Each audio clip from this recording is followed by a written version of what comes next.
वहीं कांग्रेस की सूची आने के बाद कांग्रेस पार्टी में टिकट बंटवारे को लेकर अलग अलग विधानसभा सीटों पर विरोध के सुर सुनाई दे रहे हैं। ऐसे में ग्वालियर विधानसभा सीट कांग्रेस के लिए एक चुनौती बनकर उभरती है। कांग्रेस में जहां एक और असंतोष पनप रहा है, तो वहीं दूसरी ओर रूठों को मनाने के दावे किए जा रहे हैं। देखिए रिपोर्ट। ग्वालियर विधानसभा सीट पर भी टिकट वितरण के बाद कांग्रेस पार्टी में असंतोष पनप गया है।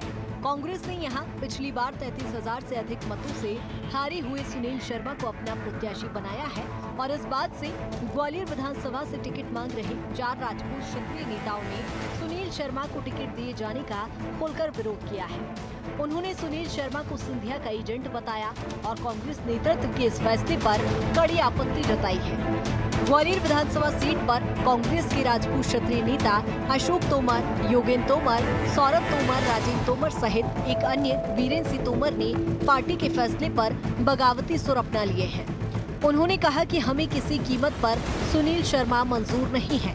कांग्रेस प्रवक्ता सौरभ तोमर, योगेंद्र तोमर सहित राजेंद्र सिंह तोमर ने साफ तौर पर कहा कि पार्टी ने ऐसे व्यक्ति को टिकट दिया है जो 33,000 से अधिक मतों से पिछला उपचुनाव हार चुका है। सुनील शर्मा कांग्रेस का जिताऊ उम्मीदवार नहीं है। सभी ने एक सुर में कहा कि पार्टी किसी को भी टिकट दे दे, हम उसके लिए काम करने के लिए तैयार हैं। लेकिन अगर पार्टी ने अपना फैसला नहीं बदला तो हम पार्टी के विरुद्ध निर्णय लेंगे, यानी साफ तौर पर उन्होंने बगावत की चेतावनी दी है।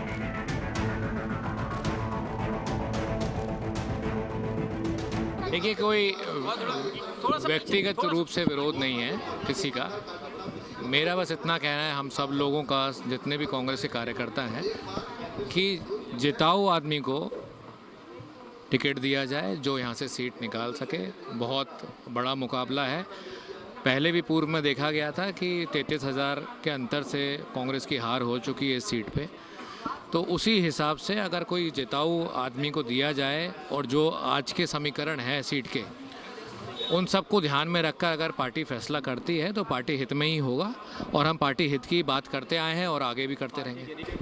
ग्वालियर विधानसभा 15 में जिस नाम का चयन किया है भारतीय राष्ट्रीय कांग्रेस के हमारे नेताओं के द्वारा, उससे हम सब जो कांग्रेस के ईमानदार कर्मठ कार्यकर्ता थे बहुत आहत हुए हैं। 3 साल पहले जब चुनाव हुआ था तो हम लोग मान के ये बैठे थे कि कांग्रेस की जो गद्दार हैं उनका सफाया हो चुका है। हम सबको ये पता नहीं था कि एक बार हमें फिर वही पुराना दिन देखना पड़ेगा कि जब दोबारा गद्दारों को हमें ढोना पड़ेगा। लेकिन पार्टी से ये चूक कैसे हुई, बार बार अवगत कराने के बावजूद भी कि आप किसी को भी टिकट दे दो, व्यक्ति ऐसा होना चाहिए, किसी भी जाति का हो, धर्म का हो, उससे फर्क नहीं पड़ता। कांग्रेस का ईमानदार कर्मठ कार्यकर्ता हो, कांग्रेस की लड़ाई लड़ी हो भारतीय जनता पार्टी से, जिसने 2-2 हाथ किए हों। लेकिन आज जिस व्यक्ति ने हमेशा से नूरा कुश्ती खेली हो, जिसका कभी कांग्रेस में आस्था ना रही हो, हमेशा जो सिंधिया जिंदाबाद व्यक्तिगत सिंधिया में जो अपनी आस्था रखता रहा हो, ऐसे व्यक्ति को पुनः टिकट देकर आप कांग्रेस की पार्टी का नुकसान क्यों करना चाहते हैं? देखिए, कांग्रेस की सरकार अगर बनाना है तो उसके लिए ये आवश्यक है कि कांग्रेस के एमएलए की संख्या 320 में आधे से ज़्यादा हो। और कांग्रेस के एमएलए की संख्या जब ही ज़्यादा होगी जब कांग्रेस के एमएलए क्षेत्रों से चुनाव जीतकर जाएंगे। हम कांग्रेस का भला चाहते हैं, हम कांग्रेसी हैं।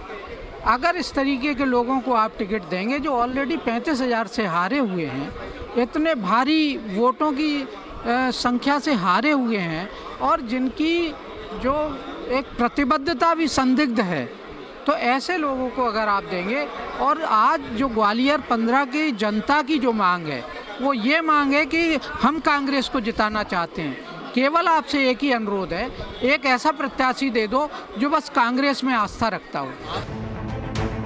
दरअसल ग्वालियर विधानसभा सीट पर राजपूत क्षत्रिय मतदाता अच्छी खासी तादाद में है। इस आधार पर कांग्रेस में ये सभी क्षत्रिय राजपूत नेता कांग्रेस पार्टी से टिकट की मांग कर रहे थे। लेकिन जिस तरह से राजपूत क्षत्रिय समाज के नेताओं ने एक साथ मिलकर कांग्रेस प्रत्याशी सुनील शर्मा के खिलाफ लामबंद होकर मोर्चा खोल दिया है, उससे कांग्रेस पार्टी को विधानसभा चुनाव में मुश्किलों का सामना करना पड़ सकता है। यहाँ पर कांग्रेस ने ब्राह्मण वर्ग से आने वाले सुनील शर्मा पर भरोसा जताया है। सुनील शर्मा पिछला उपचुनाव ऊर्जा मंत्री प्रद्युम्न सिंह तोमर से 33,000 अधिक मतों से हार गए थे। हालांकि इस सीट में कांग्रेस प्रत्याशी सुनील शर्मा का कहना है कि वो रूठे हुए लोगों को मना लेंगे, लेकिन उन्होंने इसे कांग्रेस के पारिवारिक और आंतरिक मामला बताकर मामले को दबाने की कोशिश की है।